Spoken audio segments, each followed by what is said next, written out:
gracias por estar aquí compartiendo esta charla que va a visibilizar una realidad sobre la que el pueblo payo ofrecemos mucha resistencia y vamos a ver por qué.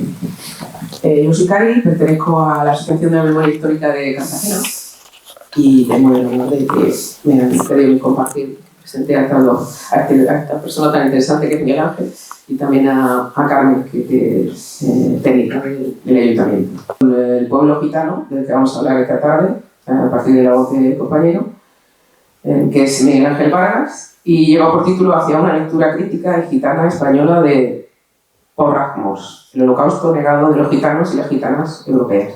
Esta jornada cuenta con el apoyo y colaboración de la Concejalía de Cultura de Cartagena a través de la Universidad Popular, de la Universidad Politécnica de Cartagena y de la Fundación Mediterránea. Y ya os dejo con Carmen Fernández, que es la que va a presentar a Miguel Ángel. Es mujer, es gitana, es activista contra el antigitanismo, es compañera feminista, es técnica municipal de la Concejalía de Igualdad y la Unidad de Diversidad Étnica y Sexual del Ayuntamiento de Cartagena. Y es una persona de la que se puede aprender mucho por su defensa en la visibilización de los gitanos y es un referente importante en esta ciudad. Así que muchas gracias. Gracias también a la memoria histórica por ese buen hacer, por ese buen criterio, Bernardo, te lo quiero agradecer, porque ya era hora que se hablara de memoria histórica gitana en Cartagena. Nosotros la llevamos reivindicando mucho tiempo y está bien que este testigo lo coja la memoria histórica, pero lo coja desde una perspectiva gitana, hablando con gitanas feministas, hablando de qué y cómo y de qué manera, y creo que ese es el buen hacer, ¿no? El poder trabajar conjuntamente, cooperando en objetivos que nos convienen a todos y a todas. Hoy tengo el gusto de estar con mi primo aquí, Miguel Ángel Vargas. Miguel Ángel es investigador, artista independiente, combina el flamenco, el teatro y la historia romaní como material de experiencia para la investigación artística y académica. Ha trabajado internacionalmente como actor, director, escenógrafo, gerente de producción, técnico de ópera, entre otros roles de las artes escénicas. Ha colaborado con varias instituciones académicas, como el Central St. Martin College of Art de Londres. Ha sido miembro del grupo de investigación Pendalipen, Historia del Pueblo Gitano, de la Universidad de Sevilla. Colabora con los seminarios de estudios críticos romaníes de la Universidad Centroeuropea en Budapest. Actualmente es parte del equipo de mediación cultural del ICAS, del Ayuntamiento de Sevilla, y miembro de la Aqualipen, Academia del Instituto Europeo de Cultura Gitana. Yo lo conozco desde hace 20 años, porque hace 20 años pues éramos más chicos. Éramos más chicos, más jóvenes. Y siempre nos encontramos en estos espacios de reivindicación, de lucha, de gitanidad y seguimos en las mismas. Yo creo que sí. Y seguimos en la misma y esto pues también causa un poco de... Seguimos en la misma, ¿no? Hablando de esta historia que siempre ha sido negada del pueblo gitano, pero en este caso si en estos 20 años se ha podido avanzar algo, que no lo sé hasta qué punto, hay algo que sí sí quizás empieza a cambiar, ¿no? Y es que no hay otros payas y payos hablando de la historia de nuestro pueblo, que nosotros tenemos expertos, que nosotras ya somos investigadores, que nosotras tenemos nuestra perspectiva gitana que ha sido negada, y ha sido negada institucionalmente, históricamente, ONGistamente, ha sido negada nuestra perspectiva gitana.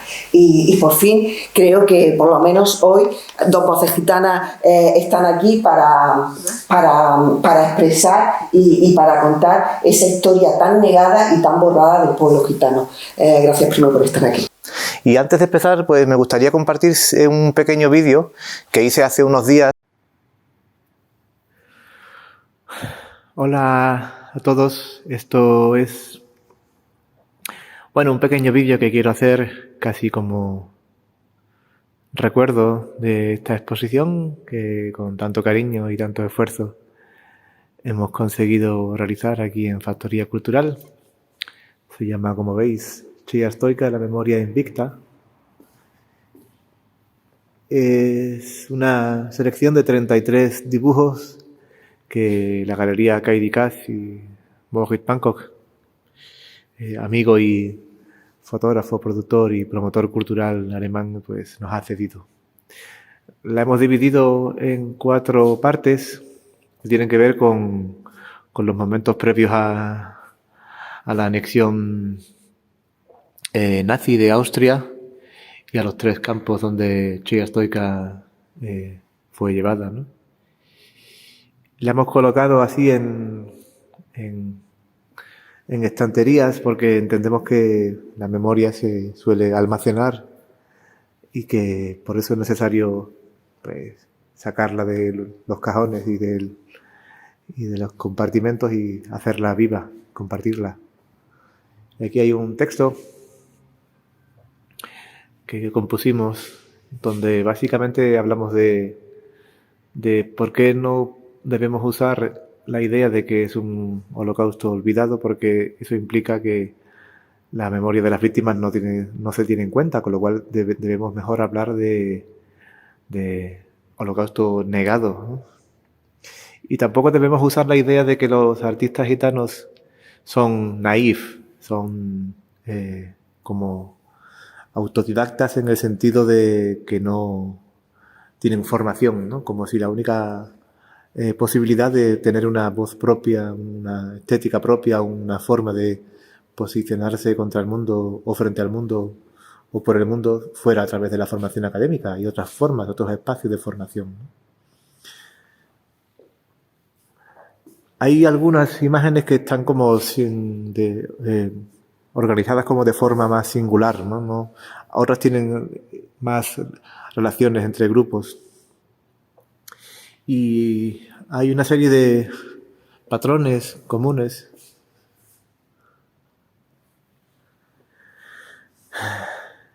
Este, por ejemplo, es muy duro porque básicamente tiene que ver con el enfrentamiento al cuerpo desnudo obligado, ¿no? Y la vergüenza, la lache que significara para ella el tener que exponerse desnuda frente a sus familiares. Esta de aquí, por ejemplo, es una de las pocas que tiene nombre y apellidos, ¿no? Que es el látigo de la señora Pins, que es una de las guardianas del campo de Auschwitz. Y hay quizá una de las cosas que a mí más me llama la atención del trabajo de Chilla Stoica es aquella según el que cuanto más doloroso es el testimonio que intenta reflejar, no diría reproducir, pues más abstracta se vuelve su pintura, ¿no?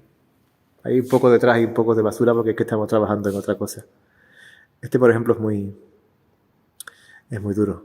Se llama Al crematorio. Este no tiene título. Y decidimos poner como una enciclopedia con la palabra holocausto señalada, donde de nuevo vemos como que no hay una descripción nunca, ¿no? de que los gitanos fueron parte de una de las víctimas, uno de los grupos principales de las víctimas. Y como parte de las visitas hemos establecido casi el rito laico de encender 7 velas por los 7 colectivos que fueron víctimas del odio racial y como la exposición se inauguró el 27 de enero, que es Día Internacional de Recuerdo a las Víctimas del Holocausto, pues decidimos cómo incorporarla a todas las visitas. Bueno, pues este es un pequeño homenaje a esta exposición que quedará en la memoria para Sevilla, Polígono Sur y la memoria gitana más resiliente, resistente y que no se rinde, más rebelde. Vengo de una familia gitana que mezcla pues gente del campo, gente que se dedicaba al campo, gente obrera del mundo del vino de Jerez, algunos artistas y bueno, tengo como sería como un gitano bastante modelo de la zona aquella del sur, ¿no? Mi familia sería como, bueno, clase obrera un poco que tiene una tienda de muebles grande en el centro del pueblo y tengo 4 hermanos, de los 4, 3 tenemos carreras, en fin, que yo he tenido como la posibilidad de estudiar, de hacer lo que he querido, de tener el apoyo familiar y hice historia del arte, luego también a la vez hacía dirección escénica, viajé por Europa, trabajé con Pralipé, que fue una compañía de teatro de actores gitanos de Yugoslavia que estaban como refugiados en Alemania. Y toda mi vida ha sido alrededor del mundo de la cultura y digamos que como intentaba responder a los dos planteamientos vitales de mis dos abuelos paternos. El primero, mi abuelo Juan, era un gitano que sabía leer y en la gañanía, que eran estos espacios donde vivían los trabajadores del campo, los gañanes, pues mi abuelo leía la prensa diaria y leía las novelas del oeste. Pues entonces estaba ahí ese conocimiento adquirido a través de la lectura. Y mi abuela Micaela, pues que no sabía leer, pues contaba su versión de las noticias y su versión de las novelas del oeste. Entonces de ahí, de la conjugación de las dos formas de entender, de las dos formas de conocer, de las dos formas de acceder a la formación, al conocimiento, a la experiencia, al crear emociones, pues de ahí viene un poco mi actitud. Claro, yo creo que todos los gitanos que más o menos hemos tenido cierto acceso a formación, sea la que sea, pues tienes que enfrentarte en algún momento a la idea a la historia del Holocausto, ¿no? Entonces, incluso pues tienes la suerte o la experiencia de haber visto alguna película, ¿no? Y tienes la idea de Auschwitz, la idea del tren llegando a Auschwitz y algunas películas así como icónicas, ¿no? Pero sin embargo es como que, o incluso también como que celebramos el 8 de abril, que es el Día Internacional del Pueblo Gitano, que tiene mucho que ver con esta reclamación que se dio a partir del año 71, de empezar a reclamar internacionalmente compensaciones y ya no solamente un reconocimiento de los gitanos como víctimas, sino un paso más. Nota, en Alemania, o sea, Alemania no consideró a los gitanos víctimas hasta el año 80. Hasta el año 80, y el monumento, el memorial a las víctimas Roma y Sinti no se inauguró hasta el 2013. Cierro paréntesis. Digamos como que todos hemos ido adquiriendo este tipo de conocimiento a través de múltiples canales, muchas veces en este tipo de encuentros a los que se refería Carmen, o a veces incluso con estas institucionalizaciones un poco forzadas de las declaraciones institucionales de los ayuntamientos o yo qué sé, cuando de pronto en el Parlamento suena este tipo de cosas, ¿no? Suena y está bien como que, bueno, está bien como adherirse o sumarse a celebrar el 8 de abril, ¿no? Claro, pero a mí siempre me ha faltado algo. O sea, por un lado me faltaba un conocimiento más profundo sobre cómo había sido aquello, qué fue, cómo se llevó a cabo, por qué se pudo llevar a cabo y sobre todo la clave. Los gitanos españoles, ¿cómo nos relacionamos con esto? La parte práctica, ¿no? De esto. Yo solo, bueno, se puede hacer un pequeño ejercicio práctico que es comparar las cronologías, ¿no? ¿Qué estaba pasando en Europa y qué estaba pasando en España? O sea, a partir de ahí es como que de dónde viene la obsesión por intentar aterrizar todo este tipo de contenidos que hemos ido todos aprendiendo de la inteligencia gitana europea o del activismo gitano europeo, de todo este tipo de celebraciones, conmemoraciones que hacen los gitanos europeos y que las hemos incorporado a los discursos del activismo gitano español, pero claro, no, yo entendía como que no habíamos hecho el trabajo de traducir.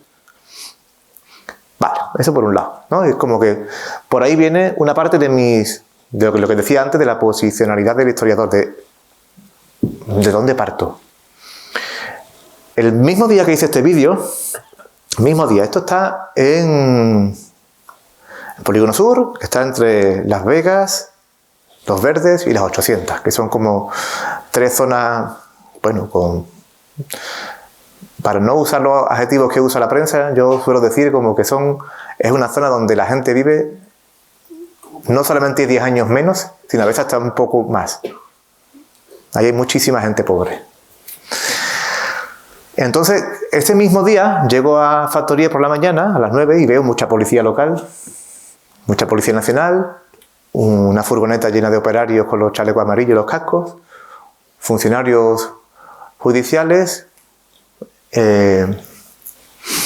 yo ya más o menos sabía lo que era, pero me planteo, ¿qué hago? ¿Voy para allá y la lío? ¿Qué hago? ¿Me puedo meter un problema? ¿Puedo meter un problema a mis compañeros y el proyecto que estamos llevando a cabo? No, voy para allá. Voy, ahí le pregunto a un agente, señor agente, yo trabajo aquí en Factoría Cultural, ¿qué está pasando aquí? ¿Qué es esto? Estamos derribando unos cerramientos ilegales. Vale, saco el móvil y veo que los parientes me ven, me miran y empiezan a cuchichear. Sí, este es de aquí, de Factoría, este no es de ellos, este va todos los días aquí a tomar café. Y veo a una política que estaba por allí y que me reconoce y le pregunto, ¿qué es esto? Dice, bueno, es que estos son unos expedientes que tenían que haberse cerrado hace tiempo. ¿Y hace falta todo este espectáculo? ¿De verdad que hace falta traerte casi 50 personas para tirar 3 paredes de mierda, con perdón? Y esto me llevó, claro, me llevé todo el día cabreado y peleado y cuestionándome qué hago yo, cuestionándome para qué sirve la investigación que yo hago, para qué sirve mi trabajo como historiador, como artista, incluso muchas veces mi trabajo en Factoría Cultural, este centro cultural municipal, me veo como que formo parte de la orquesta del campo de Auschwitz. Y me lo planteo porque creo que tengo que tener esa valentía de cuestionarme a mí mismo, de decir, ¿yo estoy contribuyendo a esta situación o estoy haciendo algo para que cambie? Y lo comparé,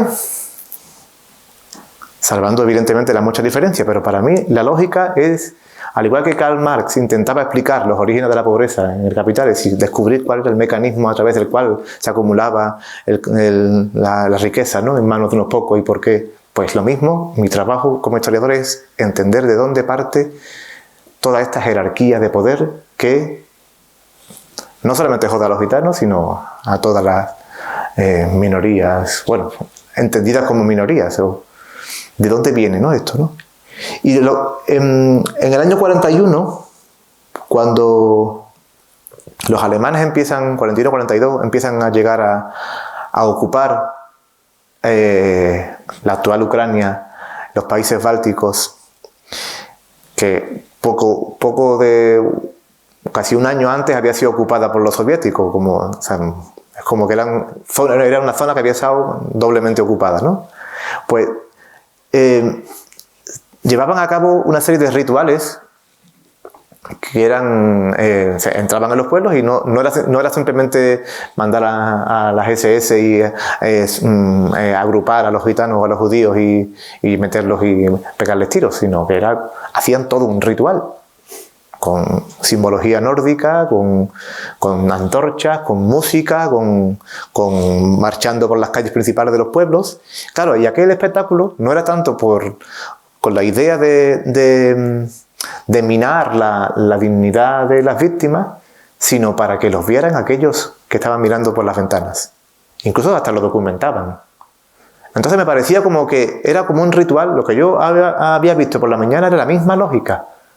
Era la misma lógica. No era lo que estaban haciendo la policía por la mañana y los funcionarios judiciales y los responsables administrativos, políticos, y no era la aplicación de la ley, sino era el hacer un espectáculo para mostrar la capacidad de fuerza, ¿no? Bueno, pues esto es como va a empezar. De aquí viene un poco la posición del historiador. La terminología. ¿Cuál es la terminología correcta cuando nos referimos al mundo gitano? Usamos Roma, romaní, gitano, colectivo, comunidad, pueblo. Me ha hecho mucha gracia cuando has dicho pueblo payo. Creo que es la primera vez en mi vida que lo escucho. Creo que no existe. ¿Y lo creamos? No sé, yo pienso que los payos no existen. En mi ámbito no, en el sur de Andalucía, allí en mi parte no usamos payo, usamos gachó, gachí y gaché. Gachó significa etimológicamente una persona civil. Tiene que ver con una parte importante del origen de la identidad romaní, tiene una componente militar muy importante. Eso sería otro tema diferente. Para mí, como historiador de cuestiones gitanas, metodológicamente es muy difícil intentar concentrar 1000 años de historia en 1 hora o en media hora. Es casi imposible. Porque es el esfuerzo. Entonces, además, también es muy es como que parece como que un episodio solamente se nos requiere para explicar episodios tan traumáticos como el Holocausto, ¿no? Pero bueno, vamos a intentarlo. Entonces, el propio Holocausto, o el propio dominio racial nazi, que sería la terminología correcta, crea también otra categoría administrativa, la categoría Zigeuner. Zigeuner es la palabra que se usa en alemán para gitano. Es una palabra que actualmente está completamente desterrada del lenguaje oficial. Solamente se usa cuando se necesita referenciar. Sin embargo, la ideología del dominio racial nazi consigue crear una categoría que exporta más allá de las fronteras de Alemania. Es decir, normalmente cuando se habla del Holocausto se habla de la cronología que iría desde el ascenso al poder de Hitler en el 33 hasta 1945. Yo intento pensar en otra forma diferente de ver la historia. Otra gente incluso podría, esta famosa idea de que el Holocausto es como el final del proceso que se inicia en la Ilustración, ¿no? Es decir, es como hasta este punto fue capaz de llegar la Ilustración con el desarrollo de la idea del racionalismo, ¿no? Este es como el punto clave del racionalismo. La clave está en que todo el ordenamiento jurídico que los nazis crean a partir sobre todo de las leyes, de las famosas leyes de Nuremberg del 35, que son las leyes raciales a partir de las cuales se va creando cómo será la futura raza aria y cuáles son las que son permitidas o no. Todo ese tipo de desarrollo jurídico en Alemania se lleva a cabo muy lentamente. Muy lentamente, es decir, aunque tenemos la percepción de que el Holocausto, de que las víctimas judías, gitanas y todas las que van después mueren en Alemania o son asesinadas en Alemania, realmente no. Realmente el 90% de las víctimas judías, gitanas mueren fuera de Alemania. ¿Por qué? Y aquí viene la clave, es decir, y también eso luego nos podrá ayudar a entender por qué la relación con Franco es la que en cierta forma también logró que los gitanos españoles no fueran llevados. El caso de Chilla Stoica es un caso paradigmático. Chilla Stoica es una gitana lopara que son como un subgrupo gitano de la zona de Austria, Hungría y Centro Europa.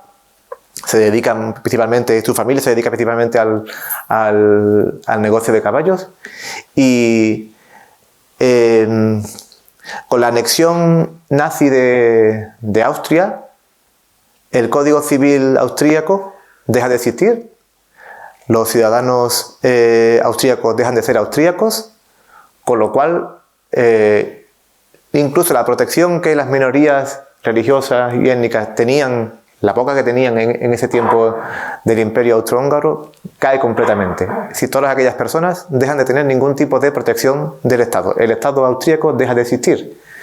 Y aquella reglamentación que se había creado en Alemania en el 35 y que se desarrollaba, se aplicaba con mucha dificultad en el Estado alemán, a pesar de que era un Estado bajo el control férreo del partido nazi, en Austria se aplica automáticamente. Y el caso de Austria es el mismo que luego pasará con Checoslovaquia y con todos los países que el Tercer Reich va ocupando. Entonces, como idea es como que la categoría de Zigeuner, que se crea a partir de las leyes raciales del 35, se va aplicando en todos los territorios que Alemania va ocupando. ¿Qué entendemos realmente por el porraimós? Porraimós es una palabra que Ian Hancock, un investigador gitano romanichal inglés, nacionalizado estadounidense, que ha estado dando clases hasta hace poco tiempo en la Universidad de Austin, Texas, ha sido el primer catedrático gitano así.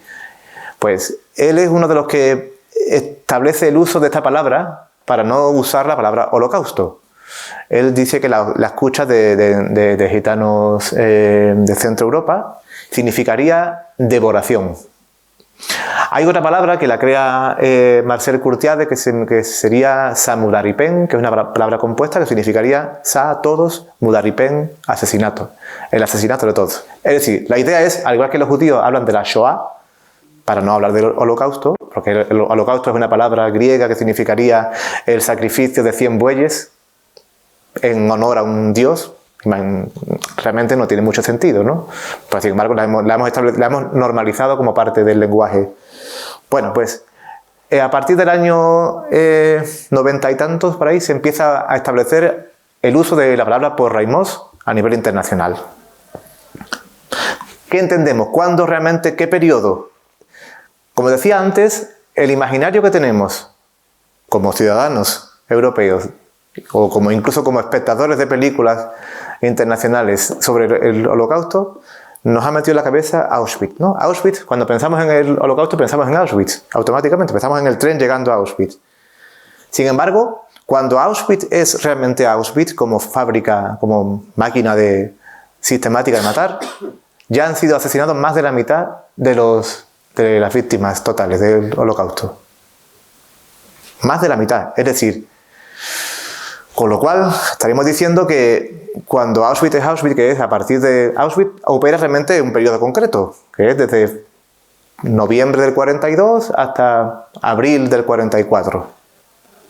En ese periodo de tiempo aniquila 1 millón y pico de personas. Pero la clave está en que nunca sabremos realmente el número real de víctimas gitanas de los países como Ucrania y todos los países bálticos. Es decir, estamos hablando que el cómputo de número de víctimas, de personas asesinadas por el control nazi, mueren en una franja geográfica muy concreta, que es aquella que va de Polonia a los países bálticos y Ucrania. Ahí. Y en un periodo concreto. Entonces, cuando hablamos del holocausto, normalmente la gente tira desde el ascenso a Hitler, de Hitler en el 33 hasta el 45. Realmente habría como que intentar definir. ¿Y qué significaría? ¿Qué significaría el holocausto? Timothy Snyder, que es un historiador americano, que realmente para mí es como el que da la clave, realmente de que explicaría, que para mí ha supuesto como un cambio en la forma de ver incluso la propia historia del holocausto. La clave está en la desaparición del Estado. Suele decir como que peor que un Estado fascista es, en el tiempo de la Segunda Guerra Mundial, peor que un Estado fascista es la inexistencia del Estado. Porque es el Estado, incluso el Estado fascista como el Estado español, el Estado fascista como el régimen de Vichy, son estados que en una situación X de violencia garantizan los mínimos derechos, que es a la vida. De hecho, Francia, Finlandia no eran menos anti-gitanas o antisemitas que Alemania. Francia era tan racista con los judíos y con los gitanos como Alemania. La clave está en que el Estado francés, mal que bien, siguió existiendo. Y de hecho, las primeras víctimas gitanas y judías de Francia no son los gitanos franceses y judíos, sino son los gitanos y los judíos polacos que están refugiados en Francia, que son llevados automáticamente.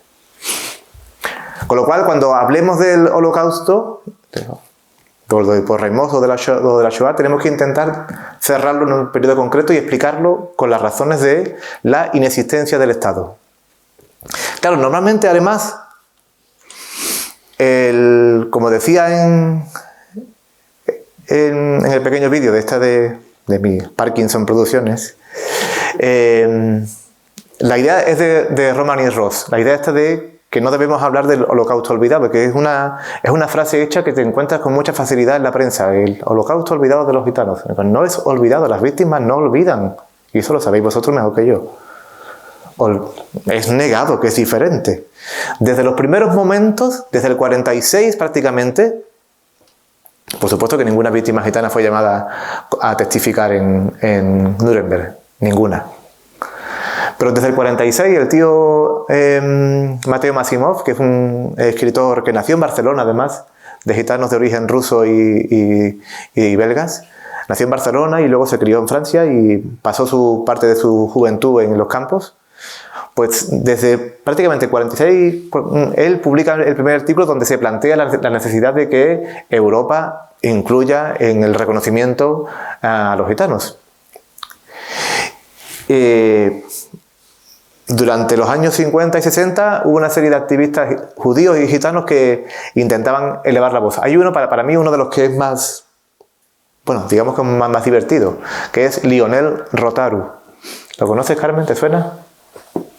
Lionel Rotaru es un gitano francés de origen rumano que un poco enigmático porque casi aparece y desaparece de la nada, pero no importa. Sí, incluso esa parte aventurera dice mucho de cómo alguien puede construir una historia.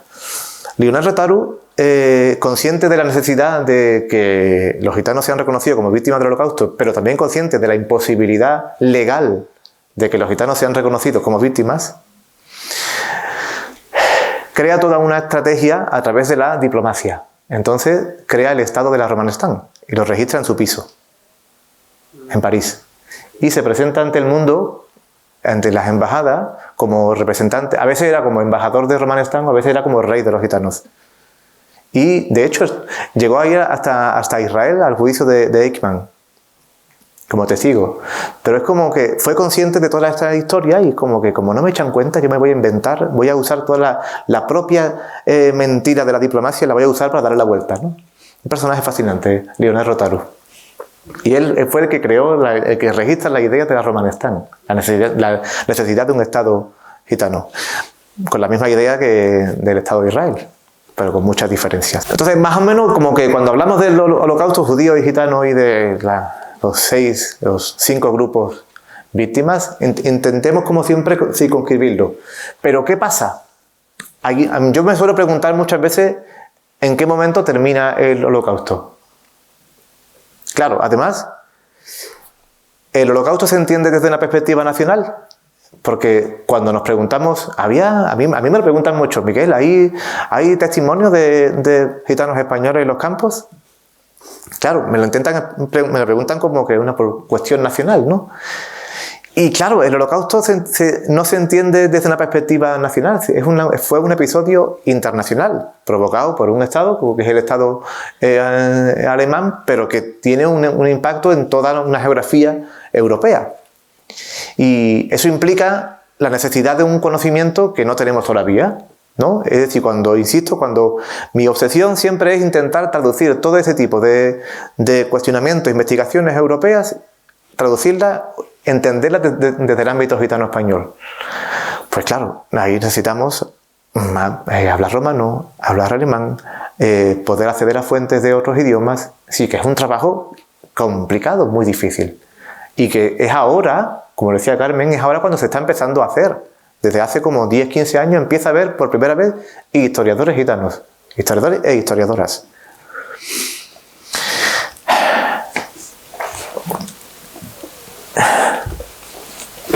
¿Había gitanos españoles? Esa pregunta yo me la hago, pero intento darle la vuelta. Como decía, y si recordáis cuando planteaba al principio la necesidad de comparar cronologías, hay un hecho clave. El hecho clave es, evidentemente, en los acuerdos que tenía Franco con Hitler. Entonces, yo entiendo que hay una parte del trabajo que tenemos que hacer aquí. Este es un trabajo compartido entre todos. Y ese trabajo tiene que ver con hacernos ver que el Estado español también tiene responsabilidades en el Holocausto, judío y gitano. ¿Por qué? Por un lado estaría la parte práctica, es decir, el apoyo explícito de Franco, soterrado, oculto y bajo la idea de la no beligerancia, pero que luego por debajo había acuerdos comerciales y de envíos de materiales, envíos de soldados y la presencia abusiva de espías nazis en el Estado español, es decir, las relaciones directas, concretas. Por un lado estaría eso, ¿no? Como que todo ese apoyo del Estado español significó que la guerra se pudo sostener más tiempo, con lo cual más tiempo de guerra, más tiempo de poder eliminar a más personas. Está claro. Por otro lado, estaría la idea de España como refugio de nazis. Y esto, aunque parezca una idea peregrina, no lo es. No lo es, porque de las muchas cosas que todavía tenemos por investigar es qué hicieron todo este tipo de personajes durante muchísimo tiempo en España. ¿Tú recuerdas, Carmen, un espectáculo que yo hacía que se llamaba Consuelo, la Virgen Gitana? Que yo me vestía de novia con... Sí, ¿no? ¿Te suena? Bueno, pues hace mucho tiempo yo conté una historia de una tía mía que yo no conocí porque murió en los años 50 por tener espina bífida, enfermedad típica de la gente con malnutrición.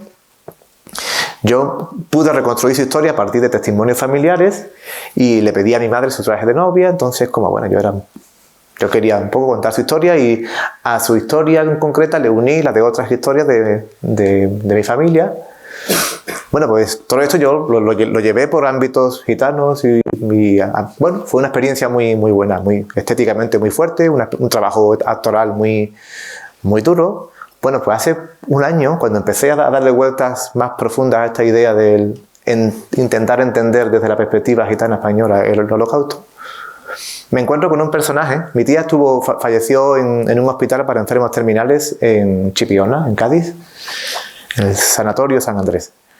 Y descubro que hay un personaje que es el doctor Pirata, un señor de origen vasco que era médico en este sanatorio y que pirata era porque los fines de semana cogía un barquito que tenía y se hacía extraperlo en Tánger y tal, y se traía radios y tal. En uno de estos viajes que hace a Tánger, al parecer tiene que huir a Canarias, y de Canarias a Argentina, porque se descubre que no era vasco, sino que era alemán. Luego vuelve con otra identidad en Madrid, y en Madrid lo localiza un escuadrón israelí, le pega una paliza y... O sea que a una tía mía lo trató un médico que estuvo en Auschwitz. Y yo esto no lo sabía. Entonces ya es como que... ¿Veis? O sea, ¿por dónde voy con la idea esta de que ya no es una historia que le ocurre a los gitanos europeos, con los que yo puedo tener solidaridad, con los que yo puedo tener cercanía de somos hermanos, somos gitanos? No, ya es algo más. Ya hay la necesidad de construir una historia a partir de la cual podamos entendernos, ¿no? Como que esta idea de... La idea de la posmemoria es aquella que tiene que ver con cuando fallezcan todos los sobrevivientes del Holocausto, ¿qué pasará con esa memoria? Pues hay que buscar herramientas para que esa memoria sea también parte de nuestra memoria. Tenemos que buscar mecanismos para darle vida. Porque muchas veces incluso, y el arte en este sentido es clave, ¿no? Uy, está ahora. El arte es clave porque nos ayuda a poder enfrentar este tipo de situaciones traumáticas, ¿no? El caso de Cheya Stoica es paradigmático. Cheya tiene 6 años cuando entra en el campo de Auschwitz, cuando Auschwitz todavía no era Auschwitz, o el Auschwitz que tenemos en la cabeza. Luego pasa por 2 campos más, Ravensbrück, Bergen-Belsen, que es el que más tenemos. Para que entendamos, Bergen-Belsen es el campo aquel donde las tropas aliadas hacen filmaciones con todo aquello que ven, con los bulldozers empujando los cuerpos, ¿no? Cuando sale del campo, Cheya Stoica tiene 12 años. Con mucho esfuerzo reconstruyen la familia, han perdido a un hermano con 2 años, han perdido al abuelo y algunos miembros más. La familia cambia de oficio, de pasar de vender caballos pasan a vender alfombras.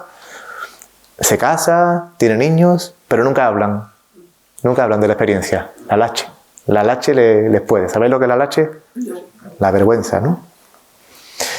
Una periodista austríaca que estaba buscando testimonios de mujeres que habían estado en los campos, la conoce su historia, le hace una entrevista, le publica un libro y a partir del impacto que tiene ella, como descubre, bueno, la posibilidad de poder hablar en público y empieza a escribir. Y es la escritura la que le hace recordar y reconstruir su infancia. Y es a partir de la reconstrucción de la infancia es cuando empieza a tener que imaginar. Y aquí ahora lo voy a conectar con un tema que a mí sí me preocupa muchísimo y que también tiene que ver con la actualidad, que son las imágenes. Cheya Stoica crea un imaginario.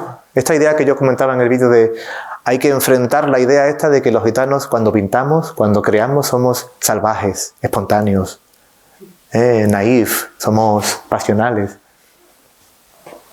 ¿Qué pasa? No podemos contar cosas, porque no tenemos formación académica, no tenemos una posición aceptable a partir de la cual tener una relación de igual a igual, ¿no?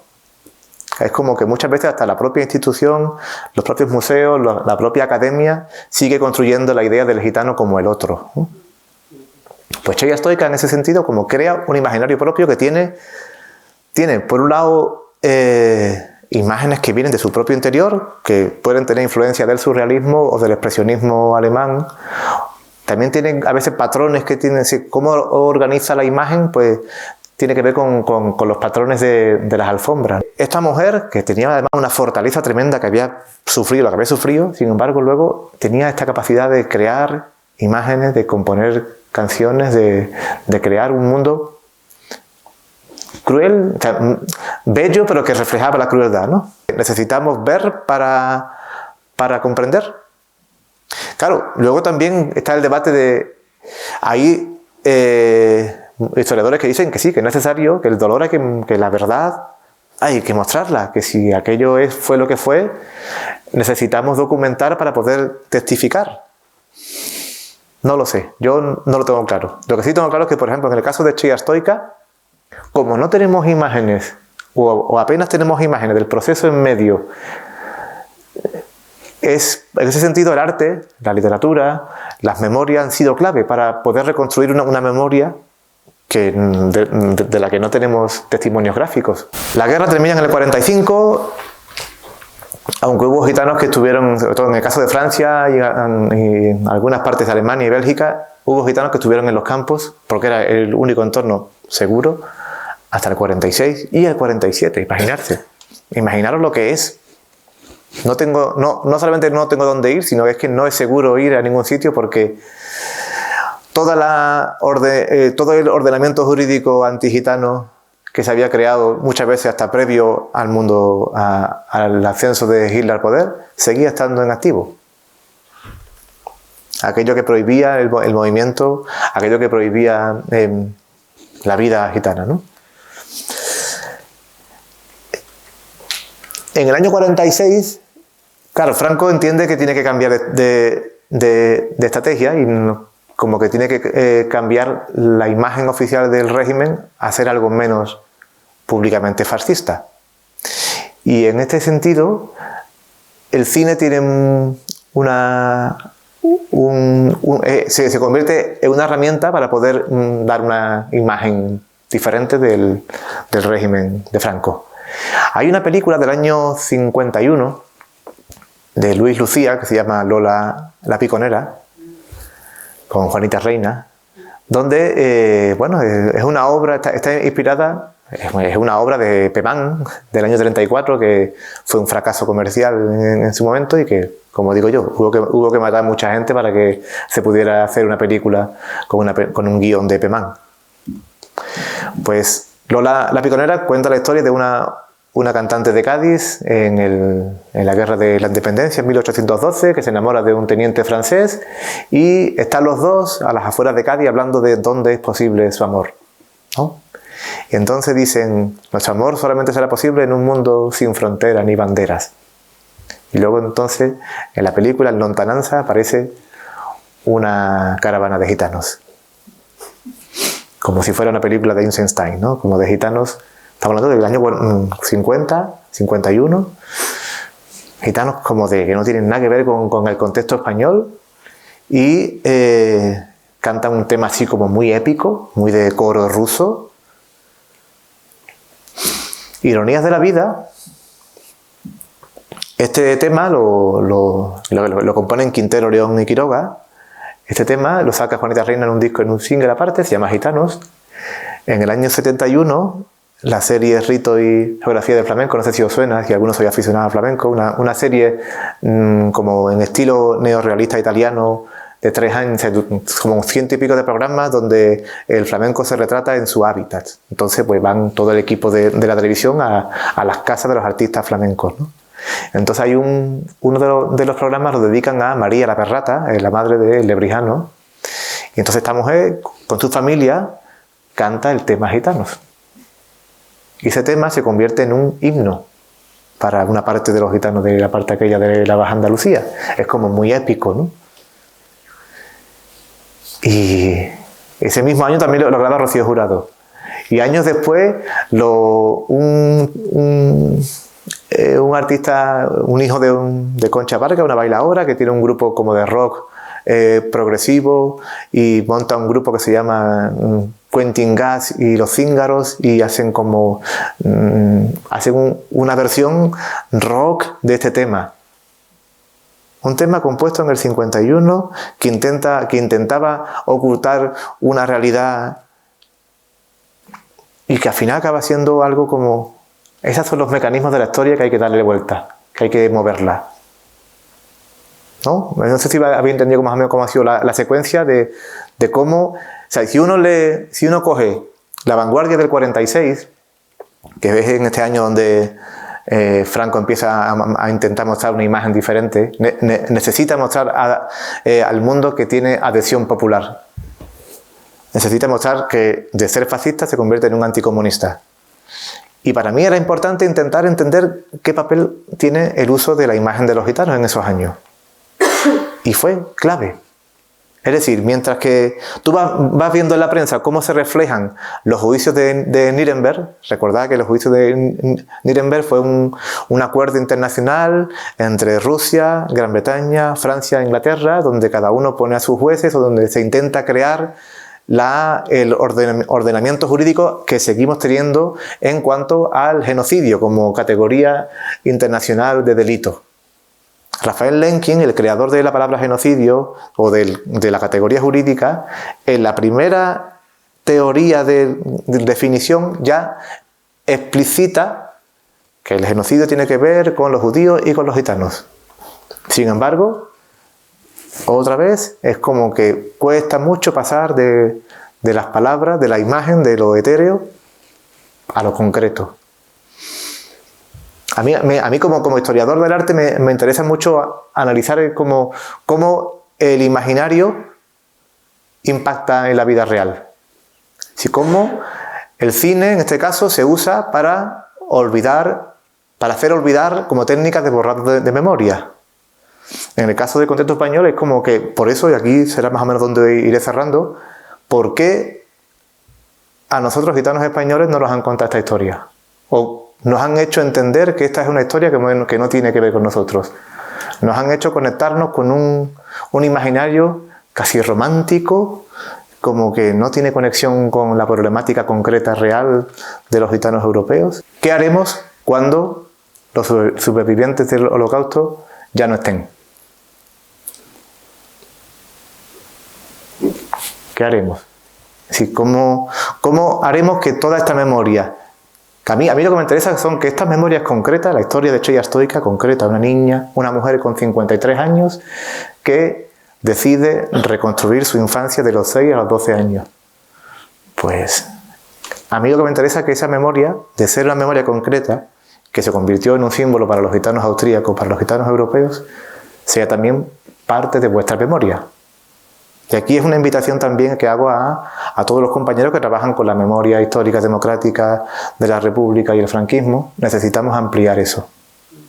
Los gitanos necesitamos que vosotros entendáis que la historia nuestra también es vuestra, que también tenéis responsabilidad compartida con nosotros.